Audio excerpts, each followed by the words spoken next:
I never expected my sister's cruelty to be so public. "We didn't order for your son," Amanda said casually, sliding a breadbasket toward 10-year old Tyler, while her perfectly dressed children eagerly awaited their $100 steaks.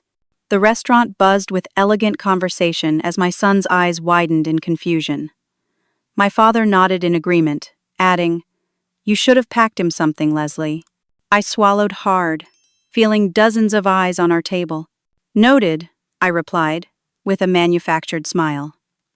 When the waiter approached moments later, I stood up and announced, "Excuse me, there seems to have been a misunderstanding with our order," I said, trying to keep my voice steady. The waiter looked concerned, his notepad ready. Before I could continue, Amanda cut in smoothly. "There's no misunderstanding. We ordered exactly what we wanted." Her smile was perfect, practiced, the same one she used in her country club photos. I sat back down, the chair feeling suddenly uncomfortable. Tyler looked up at me with those big brown eyes that never missed a thing. At 10 years old, he was already too good at hiding disappointment. "It's okay, Mom," he whispered. "I'm not that hungry anyway." But I knew he was. We'd rushed straight from his after-school program, excited about this rare invitation to join my family for dinner. A text from Amanda 3 days ago had seemed like an olive branch after months of minimal contact. "Bring Tyler," she'd written. "Dad wants the whole family together." Whole family. The phrase had given me such hope. 3 years had passed since my divorce from Jack. 3 years of rebuilding our lives while watching my ex-husband walk away with nearly everything. 3 years of Tyler and me in our small 2-bedroom apartment while Jack moved his 20-something girlfriend into our former home. 3 years of working overtime as a school counselor to provide Tyler with some semblance of stability. And through it all, my family had been distant at best. My father, Walter, a successful investment banker, had made it clear he considered my divorce a personal failure. My sister Amanda, with her perfect life with husband Greg, and their twins Madison and Mason, had slowly excluded us from family gatherings. "The twins are very busy with their activities," she would say when I asked why Tyler wasn't invited to birthdays anymore. Mason and Madison, both 12, were apparently too scheduled with tennis lessons and piano recitals to spend time with their cousin. So this dinner invitation had felt significant. Tyler had been so excited he'd laid out his clothes the night before, his best jeans and the button-up shirt we'd found on clearance last month. "Do you think Mason will want to play Minecraft with me?" he'd asked that morning. "I've been practicing the new biomes so I can show him." Now I watched as the server brought out appetizers for everyone except Tyler. Delicate plates of calamari for Amanda and Greg, escargot for my father, and smaller portions of mozzarella sticks for Madison and Mason. Nothing for my son. "Tyler, why don't you tell Grandpa about your science project?" I suggested, trying to normalize the situation. Tyler straightened in his chair, always eager to please. "I'm doing it on renewable energy," he started, his voice brightening. "I made a small solar panel that can power a LED light." My father glanced at his gold watch. "That's nice." "Mason is doing his science project on quantum physics concepts. His teacher thinks it might win the regional competition." Mason smirked slightly while biting into a mozzarella stick. "Tyler's teacher also thought his project was excellent," I added. She said his hands, on approach, showed real initiative. "Well, public schools have different standards," Amanda replied, examining her manicured nails. "The twins' private academy expects exceptional work." I felt Tyler deflate beside me. He reached for a piece of bread, breaking it carefully into small pieces. The restaurant hummed with conversation and clinking glasses. Crystal chandeliers sparkled overhead, and waitstaff moved efficiently between white, clothed tables. It was the kind of place where a single meal would cost me half a day's wages, the kind of place Amanda and Greg frequented weekly. As main courses arrived, the contrast became even more stark. Massive porterhouse steaks for Greg and my father, delicate salmon with truffle sauce for Amanda, and smaller, but equally elegant dishes for the twins. Tyler's place setting remained empty, except for his bread plate. "These steaks must be at least $100 each," I commented, trying to keep my tone light while cutting my own chicken dish in half, silently planning to share it with Tyler. Amanda caught my movement and frowned. Leslie, please don't make a scene. If you couldn't afford to feed Tyler properly, you should have said something before accepting our invitation. That was when the truth hit me like a physical blow. The invitation had never included Tyler. The text had been deliberately vague. They had intentionally excluded my son from the meal orders while making sure I witnessed their abundance. I watched Tyler's face as he realized the same thing, his shoulders hunching forward as he tried to make himself smaller. And in that moment, something inside me began to crack. The dinner continued like a slow, motion car crash I couldn't stop. Tyler kept his eyes fixed on his empty plate, methodically eating small bites of bread while around him the family devoured their expensive meals. I pushed as much of my chicken onto his bread plate as I could manage without being too obvious, but Amanda noticed immediately. "Leslie, you're teaching him poor manners," she said sharply. "Children need to learn that planning ahead is important." This is precisely why Tyler struggles with responsibility. The casual cruelty in her words transported me back 25 years. I was 9, wearing Amanda's hand, me, downs to the first day of school, while she got a brand new wardrobe. "Leslie doesn't care about fashion anyway," my mother had said. Still alive then, but already showing favoritism. Amanda needs to look perfect for her school pictures. Nothing had changed. Amanda was still the golden child at 38, and I was still the disappointment at 36. "Tyler is one of the most responsible kids in his class," I said quietly.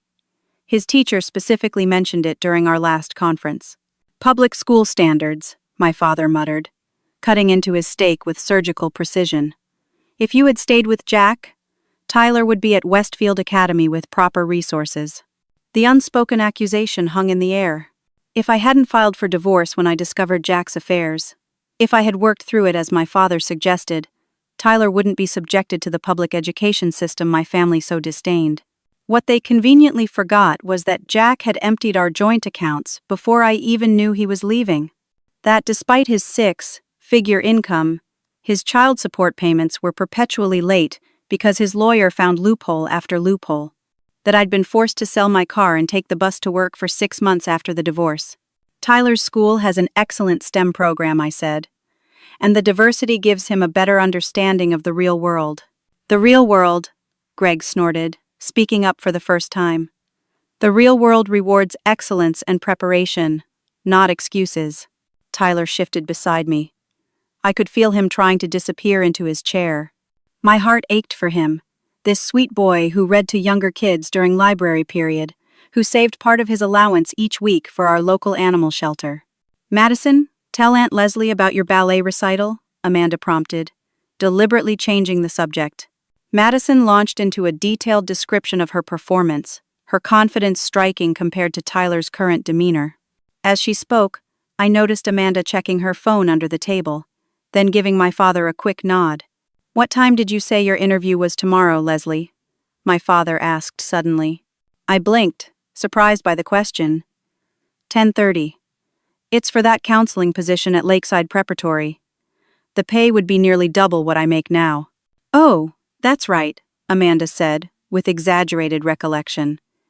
"Isn't that why we scheduled dinner for tonight instead of tomorrow? We wanted to make sure you could make your interview." The pieces clicked together with sickening clarity.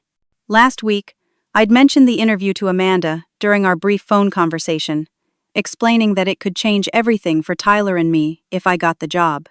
The very next day, she had insisted on this family dinner, claiming it was the only night that worked with everyone's schedule. They had deliberately scheduled this humiliating experience to coincide with the night before my important interview, to ensure I would be emotionally exhausted, to make sure I wouldn't be at my best. "Yes, how thoughtful," I managed to say. I reached for my water glass to hide the trembling in my hands. The layoffs at my school had left me with only part-time counseling work for the past 2 months. This interview represented financial stability, a chance to move to a better apartment, to afford the computer Tyler needed for school. "I heard Lakeside is very selective about their staff," Greg commented. "Amanda's friend Stephanie is on the board there." The implication was clear. They not only knew about my interview but potentially had influence over my chances. "I suppose we'll see if my qualifications are what they're looking for," I replied. More wine, Walter? Amanda asked, swiftly changing the subject again. The waiter appeared instantly, refilling my father's glass with an expensive Cabernet. The conversation shifted to my father's recent vacation home purchase in Aspen and Amanda and Greg's planned European vacation for spring break. Madison and Mason chimed in about the Swiss ski resort they would visit, while Tyler remained silent, his bread long gone. We've set up trust funds for Mason and Madison's college expenses, my father announced, swirling his wine.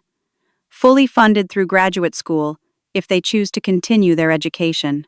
That's wonderful, Dad, I said, feeling Tyler tense beside me. Well, they show such promise, he continued. It's important to invest in the future of children who will maximize their potential. The deliberate exclusion of Tyler from this financial planning was like a slap across the face. My son, who stayed up late reading astronomy books, who helped our elderly neighbor carry her groceries without being asked, was apparently not worthy of his grandfather's investment. I excused myself to use the restroom, needing a moment to compose myself. In the elegant marble bathroom, I splashed cold water on my wrists, a technique I taught my students for managing anxiety. As I was about to leave, I overheard Amanda's voice just outside the door, apparently on her phone. Yes, she's here with the boy. No, it's going exactly as planned.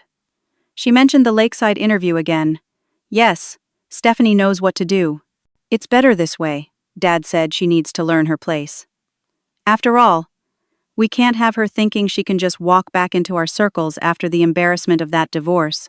I froze, my hand on the bathroom door. They hadn't just scheduled this dinner to conflict with my interview preparation. Amanda was actively working to sabotage my chances at the job. This wasn't a family dinner at all. It was an elaborately orchestrated reminder of my place in the family hierarchy, with Tyler as collateral damage in their status game. When I returned to the table, I saw everything with painful clarity. The strategic seating that placed Tyler and me with our backs to most of the restaurant. The deliberate way Amanda mentioned my budget lifestyle whenever the waiter was within earshot. The coldness in my father's eyes when he looked at his only grandson. This wasn't just about tonight. This was about establishing, once and for all, that Tyler and I were not equal members of this family. We were cautionary tales, examples of what happens when you don't play by their rules. And my son was paying the price. As the main courses were cleared away, I noticed Tyler eyeing the remains of my half-eaten chicken. I'd managed to slip him about a third of it, but it clearly wasn't enough for a growing boy. He hadn't complained once, just quietly accepted whatever I could discreetly pass to him. I saw Brenda Williams at the club last week, Amanda said, as she dabbed her lips with her napkin. She asked about you. Brenda had been my friend in high school before she married into one of the wealthiest families in our city. I hadn't spoken to her in years. That's nice, I replied. How is she? Concerned, actually. Amanda's voice took on a sympathetic tone that immediately put me on alert. She said she heard you've been having difficulties. My father cleared his throat uncomfortably, while Greg suddenly became very interested in the dessert menu. Difficulties? I repeated. You know, Amanda lowered her voice conspiratorially, with substances. She heard you were struggling after the divorce. My mouth fell open. What are you talking about? I've never had substance abuse issues. It's okay, Leslie. We understand that sometimes people need coping mechanisms. Her voice was loud enough for nearby tables to hear. It explains a lot about why we've had to keep some distance from you and Tyler. The accusation was so absurd I almost laughed, until I saw the twins exchanging knowing looks. They actually believed this about me. What other lies had Amanda been spreading? Mom doesn't even drink soda, Tyler suddenly spoke up, his young voice firm despite his hunger. She says it's empty calories, and she needs to save money for important stuff. Pride bloomed in my chest, even as embarrassment burned my cheeks. My sweet, loyal son, defending me while being mistreated himself. Children should speak when spoken to, Tyler, my father said sternly. Another thing public schools fail to teach properly. I'd been selling my personal belongings on online marketplaces for months to ensure Tyler could participate in his school's science camp this summer, silently watching as my collection of vintage books dwindled, item by item. Meanwhile, Madison and Mason casually discussed which international summer programs they would attend, torn between robotics in Japan or language immersion in France. Leslie? A familiar voice interrupted my thoughts. I looked up to see Sarah Peters, a former classmate who now ran a successful educational therapy program. Sarah! How are you? I stood up, genuinely happy to see a friendly face. I'm great! Just finishing dinner with some investors. She gestured toward a table where several professional-looking people sat. I haven't seen you since that education conference in Phoenix. Your presentation on trauma-informed counseling techniques was brilliant. I felt Amanda stiffen beside me. I'd never mentioned that conference to my family, knowing they'd dismiss it as unimportant. Thank you. It was just applying the research practically, I said modestly. Don't be modest. 3 districts have implemented your framework now. Sarah smiled warmly at Tyler. And is this your son? I've heard great things about him from Marjorie at the community center. She says he's a natural peer mentor. Before I could respond, Amanda stood up. Sarah, lovely to see you, but we're having a family discussion. Perhaps you could catch up with Leslie another time? Sarah's eyebrows rose slightly at Amanda's tone. Of course, Leslie, call me sometime. I'd love to discuss some opportunities with you. As Sarah walked away, Amanda immediately took control of the conversation again. We're planning the annual family reunion at the lake house next month, she announced. The twins are performing a piano duet. That sounds wonderful, I said, though I hadn't received any invitation. When exactly is it? I'll need to request time off. An uncomfortable silence fell over the table. Greg suddenly became fascinated with his water glass. My father cleared his throat. Well, Leslie, Amanda finally said, the lake house isn't very large, and with all the extended family coming, we thought you might be more comfortable sitting this one out. The lake house has 8 bedrooms, I pointed out. And Tyler has been looking forward to swimming in the lake all year. We just thought, with your financial situation, you wouldn't want to feel out of place. Amanda's smile was sympathetic, but her eyes were cold. Everyone else will be bringing boats, jet skis. The activities aren't really budget-friendly. We could just swim, Tyler said quietly. I don't need fancy stuff. That's very understanding of you, Tyler, my father said with false kindness. But the reunion dates are already set, and with your mother's unpredictable schedule, we couldn't risk last-minute changes. I was about to protest when I caught a meaningful glance between Amanda and my father. The dates weren't set yet. They were deliberately planning it around when I could attend, specifically to exclude us. An elderly couple at the next table had been watching our interaction with increasingly concerned expressions. The woman caught my eye and gave me a sympathetic smile. I felt a flush of shame knowing that strangers could see through this charade of a family dinner. The waiter appeared to take dessert orders. My father ordered the chocolate soufflé, Amanda the crème brûlée, and both twins chose elaborate sundaes with all the toppings. Greg selected a bourbon bread pudding. And for you, ma'am? The waiter asked me. I'll have the berry tart, I said. And one for my son as well. Before the waiter could write it down, Amanda interrupted. Leslie, dessert wasn't included in our arrangement. The agreement was for your meal only. I stared at her, speechless. There had been no arrangement, no agreement. I'd been invited to a family dinner, not a charity case where terms were negotiated. I'm happy to pay for our dessert separately, I told the waiter. That won't be necessary, my father interjected. 1 berry tart should be sufficient. Leslie can share with the boy. Tyler, I corrected. His name is Tyler, Dad. Your grandson. An uncomfortable silence fell over the table. The waiter hesitated, clearly unsure how to proceed. Just 1 berry tart, my father finally confirmed, dismissing the waiter with a wave. As the waiter walked away, I heard snippets of conversation from a nearby table. A woman was saying something about Lakeside Preparatory School, and I instinctively tuned in. Such a shame about that counseling position. Stephanie said they had the perfect candidate lined up, but somehow her application got flagged for review. Something about professional concerns. I froze, my eyes meeting Amanda's. A small, satisfied smile played at the corner of her lips, before she quickly masked it with concern.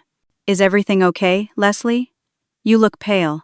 In that moment, I knew without a doubt that Amanda had used her connection to sabotage my application at Lakeside.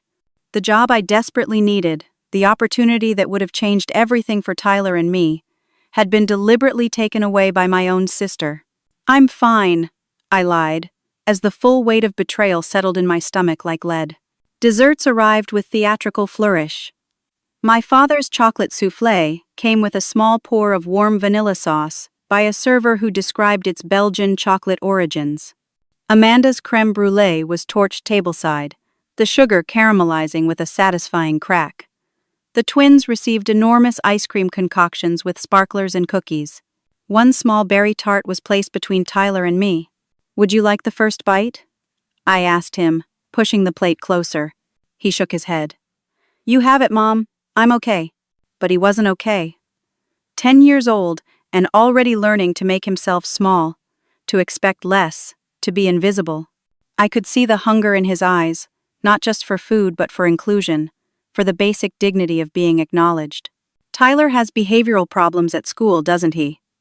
Amanda suddenly asked, loud enough for nearby tables to hear. Tyler's head snapped up. "No, I don't." "Amanda, that's not true," I said firmly. "Well, I just assumed, given the circumstances." She waved her hand vaguely. "Single mother, financial stress, public school environment, it's statistically common." "Tyler has perfect behavior reports," I countered. "His teacher actually uses him to model conflict resolution for other students." My father snorted. If he were at Westfield Academy like Madison and Mason, he'd be held to much higher standards. Their headmaster was just saying how public schools have lowered the bar so far that basic politeness is now considered exceptional. Madison smirked. "Our math class is doing calculus concepts already." "What are you doing in math, Tyler?" Before Tyler could answer, Mason jumped in. "Probably still learning multiplication tables." Tyler's face flushed with embarrassment. He was actually in an advanced math group, working 2 grade levels ahead, but he remained silent. "Tyler ranked in the 98th percentile on his standardized tests," I said, "despite having none of the expensive test prep your children received." "Now, Leslie, there's no need to be defensive," my father said. "We're simply concerned about Tyler's development, without proper advantages." "Speaking of advantages," Greg interjected, "Amanda tells me you are hoping to get a position at Lakeside Prep?" The deliberate shift made my stomach clench. "Yes, I interviewed for their counseling director position." "Such a prestigious school," Amanda sighed. "Their standards are exceptionally high. I believe they require counselors to have additional certifications beyond the basic state requirements." "I have those certifications," I said. "Plus, specialized training in trauma, informed practices, and gifted student counseling." "Still," Greg continued, "they tend to hire from within their network. People who understand the culture of excellence they've established." The message was clear. I was not part of that network, and my sister had ensured I never would be. "It's too bad about your rental situation," my father said abruptly, changing the subject again. "Amanda mentioned your landlord is selling the building." This was news to me. I haven't heard anything about that. "Oh?" My father raised his eyebrows. "I assumed you knew. The Wilsons' property management company just acquired that whole block. They're converting everything to luxury condominiums." The Wilsons were family friends of Amanda and Greg. If they were really buying my apartment building, Amanda would have known about it long before I did. "When is this supposed to happen?" I asked, trying to keep my voice steady. "The paperwork should be finalized next week," Amanda replied casually. I thought surely they would have notified tenants by now. My mind raced. Finding affordable housing had been nearly impossible 3 years ago. With rent prices increasing across the city, being forced to move now would be catastrophic. "Don't worry, Leslie," my father said, with false concern.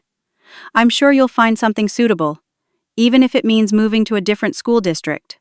Tyler's face fell. Changing schools would mean leaving his friends, his teachers who understood him, the routine he'd finally settled into after the trauma of the divorce. Actually, Amanda added with a smile that didn't reach her eyes, "I was going to mention that Greg and I have decided to renovate Mom's old house. You remember we jointly inherited it? The modest 3-bedroom house our mother had left to both of us had been rented out since her death 5 years ago. The agreement had been that neither of us would make decisions about it without consulting the other. Yes, I remember. What kind of renovations? I asked cautiously. Complete modernization. We're going to move in once it's finished. The twins need more space as they get older, and the neighborhood has really come up in value. Wait, I said slowly. You're planning to move into Mom's house? Without discussing it with me? We agreed it would remain a rental property until we both decided otherwise. Dad bought out your half, Amanda said dismissively. The papers were sent to you last month. Didn't you receive them? I most certainly had not received any papers. This was the first I'd heard of it. No, I didn't receive anything.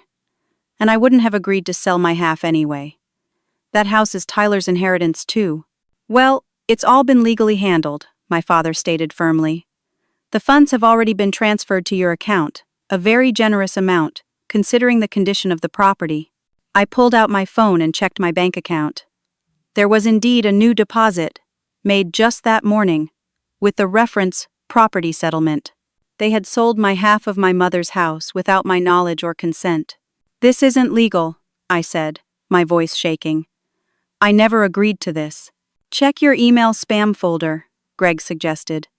The documents were sent weeks ago requiring electronic signature.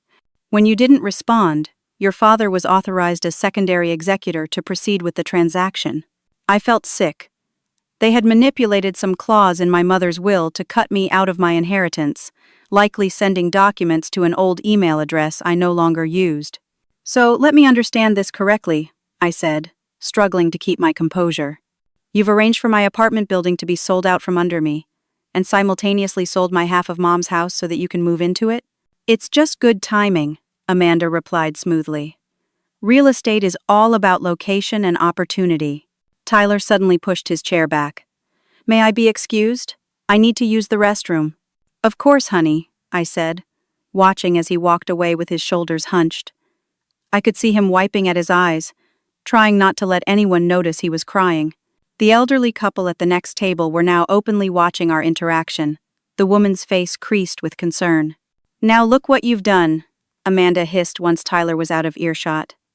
You've upset him with all this financial talk. Children shouldn't be burdened with adult problems, Leslie.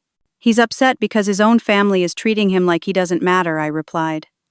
He's upset because he's hungry, and watching his cousins eat elaborate meals while he gets bread. Don't be dramatic, my father scoffed. The boy needs to learn that the world doesn't cater to everyone equally. Success must be earned. He's 10 years old, I said incredulously. What exactly has he failed to earn? The right to be treated with basic dignity by his family? This attitude is exactly why we've had to take matters into our own hands, Amanda said. You're not making responsible choices, Leslie. First, the divorce, then the financial struggles, now this victim mentality. It's not healthy for Tyler to be raised with these values. What values would those be? Compassion? Integrity? Standing up for yourself when you're being mistreated? Stop making this about Tyler, my father interrupted. This is about you refusing to accept the consequences of your choices. Jack provided you with every advantage, and you threw it all away. Jack was cheating on me with multiple women, I said flatly.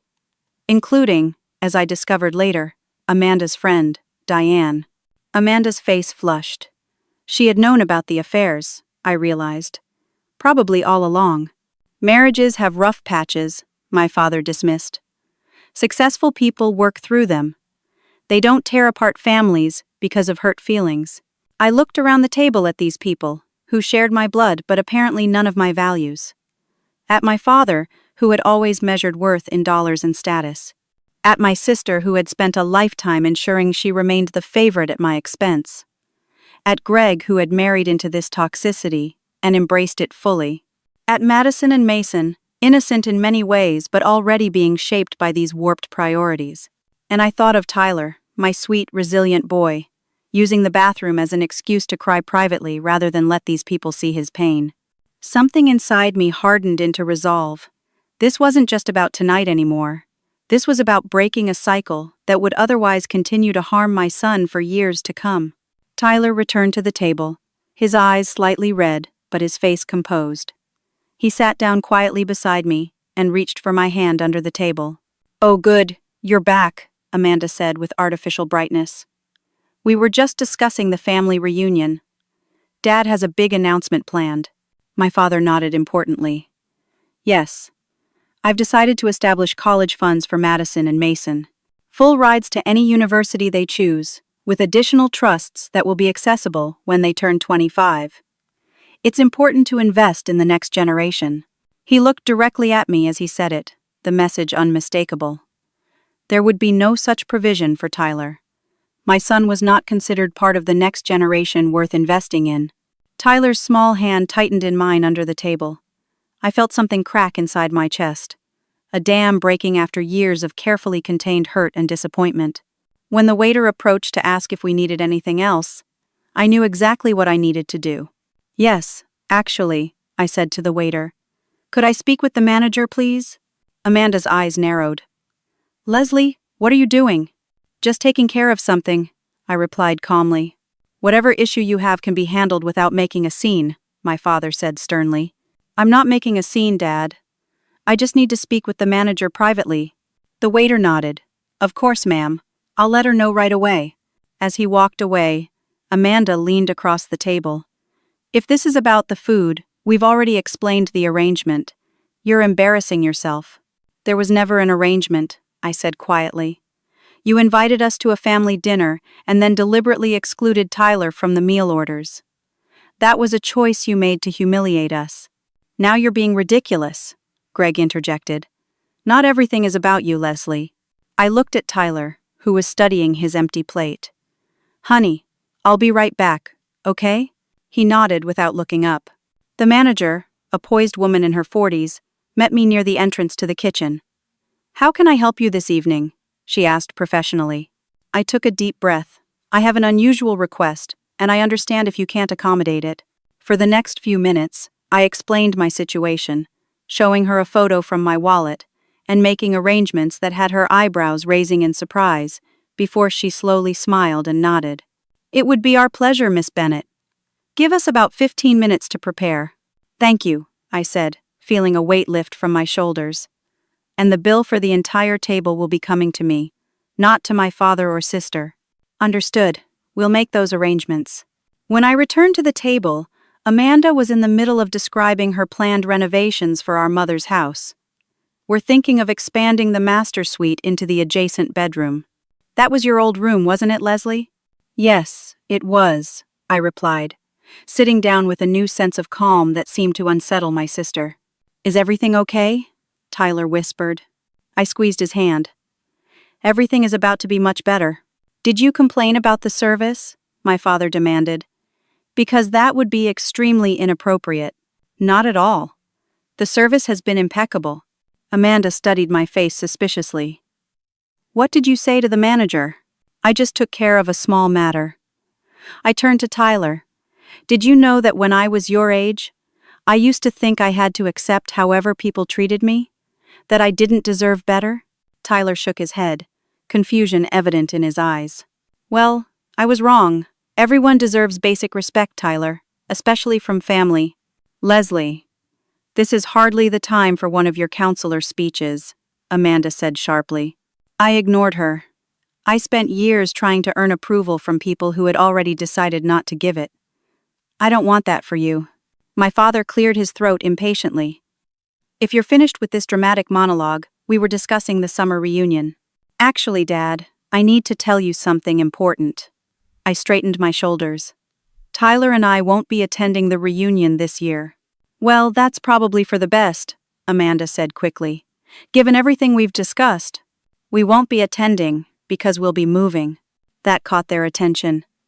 My father's eyebrows shot up. "Moving? Where? You can barely afford your current apartment." I smiled. "Remember Sarah Peters? The woman who stopped by our table earlier? Your friend from that conference?" Amanda said dismissively. "Yes." "What I didn't mention is that Sarah runs the largest educational therapy program on the West Coast. She's been trying to recruit me for months to head up their counseling division." The look of shock on Amanda's face was priceless. "But the lakeside position." Was never my first choice? I lied smoothly. It was my backup plan. Sarah's offer includes a substantial signing bonus, relocation assistance, and a salary that's nearly triple what I make now. You never mentioned this, my father said suspiciously. Why would I? You've made it abundantly clear that my career doesn't interest you unless it fits your definition of success. Tyler was looking at me with wide eyes, clearly trying to process this new information. I hadn't accepted Sarah's offer yet, but she had been trying to recruit me. The details would need to be worked out, but I knew in that moment that it was the right path forward. The position also includes a housing allowance, I continued, so your machinations with my apartment building won't affect us. Amanda's face flushed. I don't know what you're implying. I'm not implying anything. I'm stating facts. You and Dad orchestrated this entire evening to remind me of my place in this family. You excluded my son from dinner, undermined my parenting, sabotaged my job opportunity, and manipulated my inheritance. That's absurd, my father blustered. We've only ever wanted what's best for you. No, you've wanted what's best for yourselves. There's a difference. The waiter approached our table again, this time with several staff members behind him carrying something. Amanda started to wave them away, assuming they were bringing the check, but they continued their approach. What's going on? Greg demanded. The waiter smiled broadly. Ladies and gentlemen, we have a special celebration this evening. The staff members surrounded our table, and the manager stepped forward with a beautiful chocolate cake adorned with 10 lit candles. I understand we have a birthday boy with us tonight, she announced warmly, placing the cake in front of Tyler, whose mouth fell open in surprise. The staff began to sing Happy Birthday, and nearby diners turned to smile and watch. The elderly couple at the next table beamed and joined in the singing. Amanda's face drained of color. What is the meaning of this? It's not Tyler's birthday. Actually, I said clearly, as the singing concluded, it is. Today is October 15th. Tyler turned 10 today. A horrified silence fell over my family members. They had known. They had deliberately scheduled this dinner on Tyler's birthday and chosen not to acknowledge it. Make a wish, sweetheart, I told Tyler, whose eyes were shining with surprised delight. He closed his eyes for a moment, then blew out all 10 candles in one breath. The restaurant patrons applauded. We have a special birthday menu prepared for the young man, the manager announced. Chef's selection of sliders, gourmet mac and cheese, and of course, ice cream to accompany the cake. That won't be necessary, my father began, but the manager smoothly interrupted. It's all been arranged by Miss Bennett. In fact, she's hosting the entire table this evening. The look of shock on their faces was something I would treasure forever. The staff efficiently served Tyler his special birthday meal, complete with a mocktail in a fancy glass with an umbrella. The cake was sliced and distributed, with the largest piece going to the birthday boy. For the first time all evening, Tyler smiled broadly, his earlier hunger and humiliation temporarily forgotten. Leslie, this is completely inappropriate, my father hissed, even as he accepted a piece of cake from the server. We had an understanding about tonight. Did we? I asked calmly. Because from where I'm sitting, the only understanding was that Tyler and I would be reminded of our place in this family hierarchy. A place apparently beneath even the basic courtesy of acknowledging a child's birthday. Amanda's face had flushed an angry red. If you had mentioned it was his birthday, we would have made arrangements. I shouldn't have to mention my son's birthday to his aunt and grandfather, I replied. You remember the twins' birthdays. You send them elaborate gifts months in advance. That's different, Greg muttered. Yes, it is. And that's precisely the problem. Tyler was happily eating his mac and cheese, occasionally glancing at me with a mixture of confusion and growing understanding. The restaurant had returned to its normal hum of conversation, though several nearby tables were still watching our interaction with interest. You've had your moment of drama, my father said coldly. Is there anything else, or can we conclude this unfortunate evening? I took a deep breath. Actually, there is something else. I've been quiet for too long about how you've treated Tyler and me. That ends tonight. Amanda rolled her eyes. Here we go, with the victim narrative again. It's not a narrative when it's supported by evidence, I countered. Evidence like scheduling a family dinner on my son's birthday and deliberately not ordering him food. Evidence like sabotaging my job prospects at Lakeside? You have no proof of that, Amanda snapped. I heard you on the phone outside the restroom, Amanda. You mentioned Stephanie explicitly. And coincidentally, the same Stephanie was mentioned by people at the next table discussing how a candidate for the counseling position had been mysteriously flagged for review. Amanda's eyes widened slightly before she composed herself. You're imagining things. I don't think so. Just like I don't think it's a coincidence that the Wilsons are buying my apartment building right when you need me out of Mom's house so you can move in. Business is business, Greg said stiffly. Nothing personal. It's very personal, I corrected him. Just like it's personal when you tell family friends I have substance abuse issues to explain why you don't include us in gatherings. My father cleared his throat uncomfortably. No one has said any such thing. Save it, Dad. I heard Amanda tell Brenda Williams exactly that earlier tonight. Which is interesting, since I've never had a substance abuse problem in my life. Tyler looked up from his food. Mom doesn't even take aspirin unless she really needs it. Thank you, sweetheart, I said, ruffling his hair. The truth is, I've spent years making excuses for how this family treats us. I've hidden the worst of it from Tyler to protect his relationship with all of you, but I see now that was a mistake. Children don't need to be involved in adult disagreements, Amanda said primly. This isn't a disagreement, Amanda. This is a pattern of deliberate exclusion and cruelty directed at a child. My child? Your nephew. The twins were shifting uncomfortably in their seats, perhaps seeing the situation clearly for the first time. I've documented everything, I continued. Every canceled invitation with a flimsy excuse. Every promise made to Tyler and broken. Every manipulative financial maneuver. Every lie spread about me to mutual friends. That sounds dangerously like a threat, my father said, his voice low. It's not a threat. It's a boundary. From now on, if you want a relationship with Tyler and me, it will be on terms that include basic respect. No more exclusion. No more undermining. No more manipulation. The manager approached our table again, this time accompanied by the elderly couple who had been seated nearby. To my shock, I recognized the man as Dr. William Harrison, the president of the Board of Trustees at Westfield Academy, the prestigious private school where the twins attended and where my father served on the alumni committee. Mr. Bennett, Dr. Harrison said to my father, I thought that was you. I didn't want to interrupt your family dinner earlier. My father immediately switched to his public persona, standing to shake the man's hand. William, what a pleasant surprise. I didn't see you there. Yes, my wife and I were enjoying a quiet anniversary dinner. Dr. Harrison glanced at me and Tyler. I couldn't help but notice this young man is celebrating a birthday. 10 years old, is it? Yes, sir, Tyler answered politely. A milestone year, Mrs. Harrison said warmly. And you must be Leslie. I've heard wonderful things about your work in educational counseling. I blinked in surprise. You have? Indeed, Dr. Harrison confirmed. Your paper on integrating trauma, informed practices in educational settings, has been required reading for our faculty this year. Sarah Peters speaks very highly of your innovative approaches. I felt Amanda stiffen beside me. My father's smile had frozen on his face. Thank you, I said. That's very kind. Not kind at all, just factual, Dr. Harrison replied.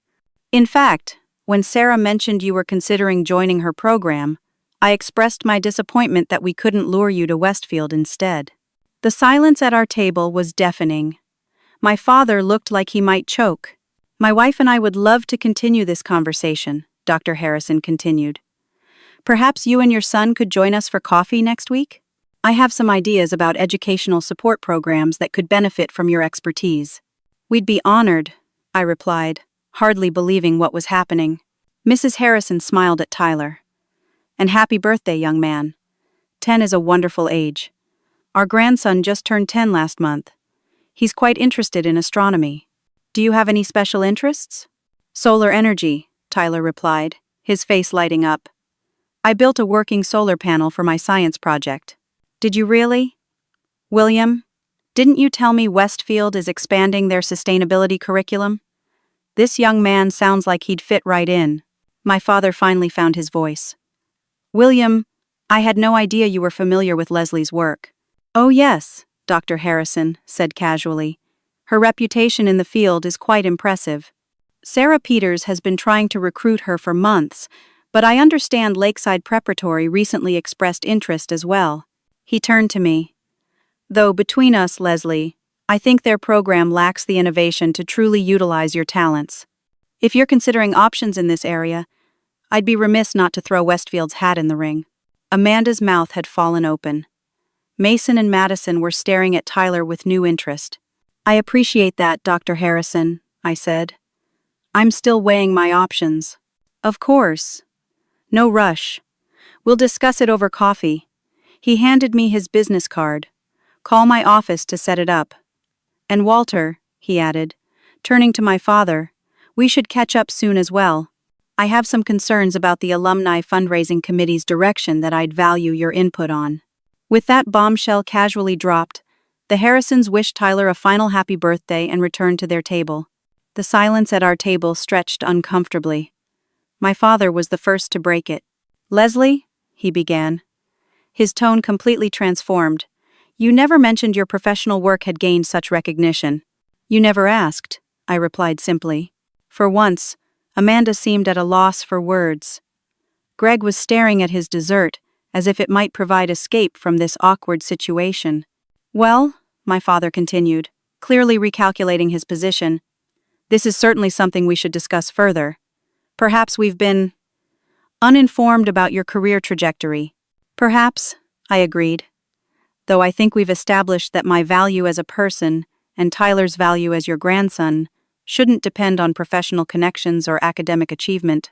I signed the bill that the waiter discreetly brought, including a generous tip. My bank account would feel the hit, but some things were worth every penny. Tyler, are you ready to go? I asked. He nodded, pushing back from the table and standing beside me. But you haven't heard about the family reunion plans, Amanda protested weakly. I think we've established that Tyler and I won't be attending under the current circumstances, I replied. If you'd like to discuss a more inclusive approach to family gatherings in the future, you have my number. I turned to the twins. Madison, Mason, it was nice to see you both. I hope your school year is going well.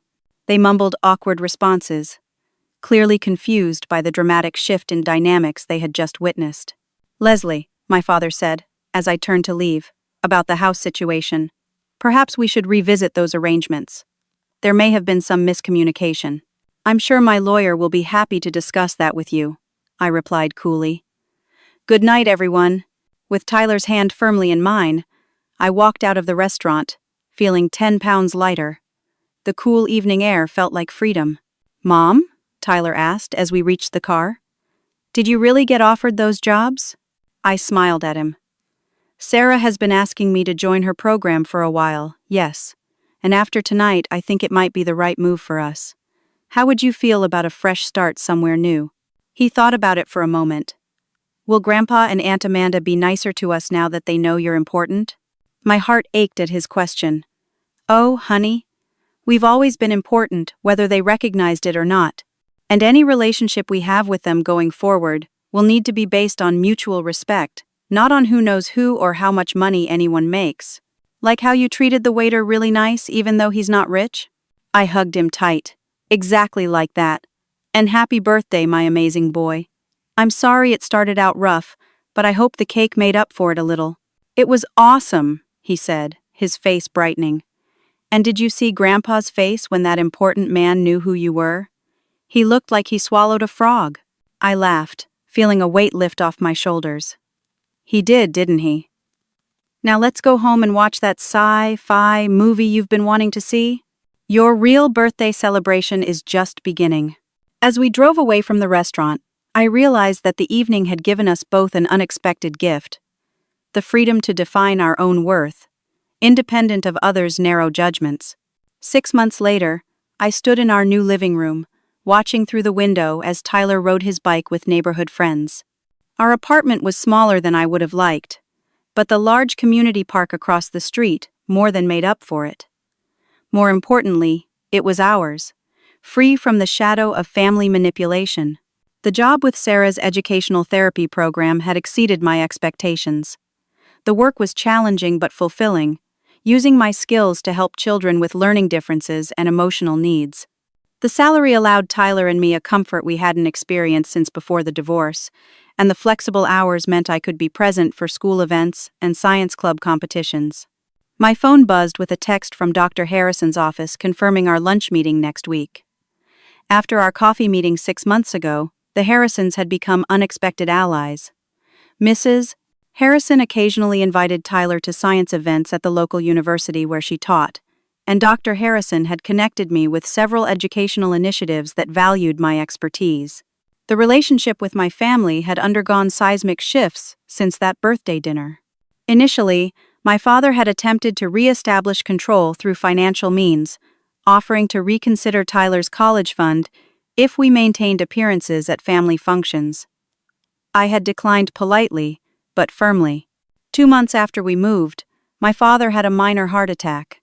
Not serious enough to be life-threatening, but significant enough to shake his sense of invulnerability. During his recovery, he had reached out with an awkwardly worded but seemingly sincere apology. I may have been rigid in my expectations, he had admitted during a phone call. Seeing my own mortality has made me reconsider certain priorities. We were taking it slowly, meeting in neutral locations with clear boundaries. His relationship with Tyler was rebuilding gradually, with my careful supervision. Last month, he had attended Tyler's science fair without a single comment about public school standards, simply expressing genuine pride in his grandson's work. Amanda's journey had been more complicated. The night of the restaurant confrontation had exposed cracks in her seemingly perfect life. Greg had apparently been questioning their relationship for some time, frustrated by the constant status, seeking, and family drama. They had begun couples therapy, revealing deeper issues than anyone had suspected. After 3 months of minimal contact, Amanda had reached out with a request to meet for coffee, alone. I had agreed cautiously. "I've been seeing a therapist," she had confessed, staring into her latte. "She's helping me understand some patterns I didn't recognize before." "That's good," I had replied, unsure where the conversation was heading. "She says, I've been competing with you our whole lives for something I already had." Amanda's voice had cracked slightly. Dad's approval, Mom's attention. I never felt secure in it, so I kept trying to prove I deserved it more than you did. It was the most honest conversation we'd had in decades. "I'm not saying everything is fixed," she had continued, "but I'd like to try to build something healthier. For the kids, if nothing else." The twins had been the most surprising element of our family reconfiguration. Once removed from the constant comparison to Tyler, they had begun to show interest in their cousin's life. Madison had even asked for his help with a renewable energy project for her science class, an olive branch that meant more to Tyler than she probably realized. A knock at the door pulled me from my reflections. I opened it to find a delivery person with an enormous package. "Delivery for Tyler Bennett," he announced. I signed for it, curious about the unexpected delivery. When Tyler came in from bike riding, his eyes widened at the large box. "What is it?" he asked excitedly. "I have no idea." "Open it and find out." He tore into the packaging to reveal a professional-grade telescope with all the accessories, accompanied by a card. Tyler read it aloud. "To my grandson, on his birthday. May you always reach for the stars. Love, Grandpa." My father had remembered that Tyler was fascinated by astronomy, but had never had the proper equipment to pursue it. It was a thoughtful gift that acknowledged Tyler's interests, rather than trying to reshape them. "Mom, this is amazing," Tyler exclaimed, already examining the various parts. "Can we set it up tonight? The astronomy club at school said there's going to be a meteor shower." "Absolutely," I promised. "And maybe we could invite your friends from the science club this weekend for a stargazing party?" Later that evening, as Tyler peered through his new telescope on our small balcony, I received a text from Amanda. "Mason and Madison are asking if they can come to Tyler's stargazing party. Would that be okay?" No pressure either way. I showed the message to Tyler. "What do you think, buddy? It's your party." He considered it seriously. "I think it would be okay. Madison seemed really interested in space when we talked last time. And maybe Mason would like it too if he gave it a chance. That's very generous of you, I told him, amazed once again by his capacity for forgiveness. You always say people can change if they want to, he replied with a shrug. Maybe they're trying. I texted Amanda back with a tentative yes, setting clear expectations about behavior. Her response was immediate and appreciative.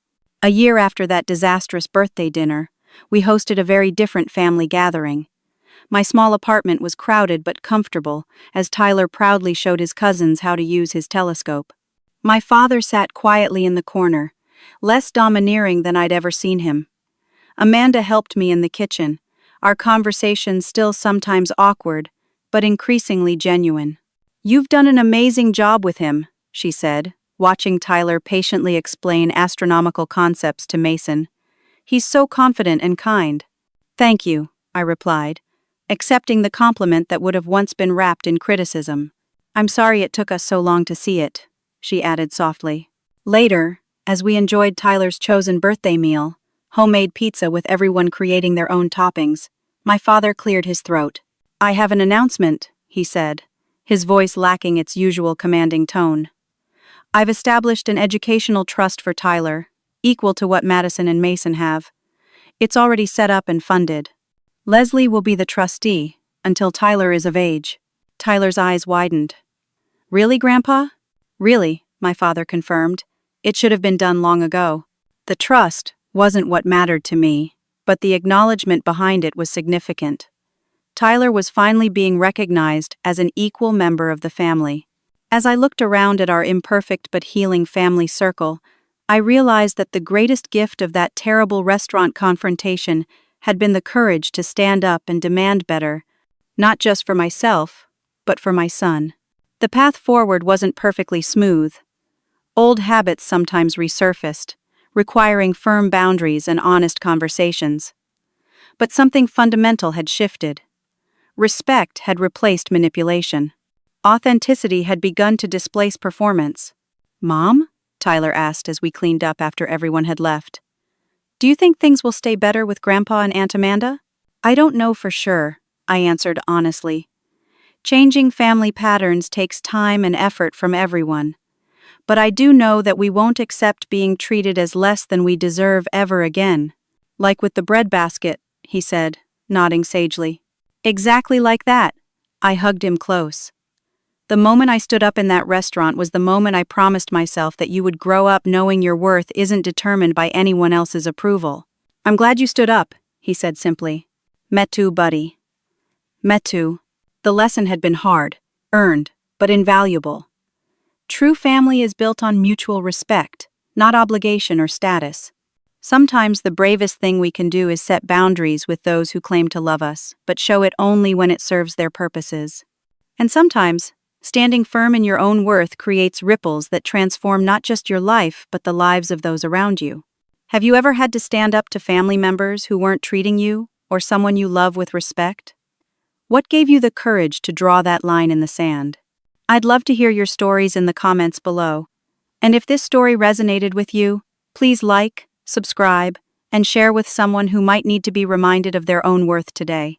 Thank you for listening, and remember, you deserve to be treated with dignity, regardless of what anyone else thinks.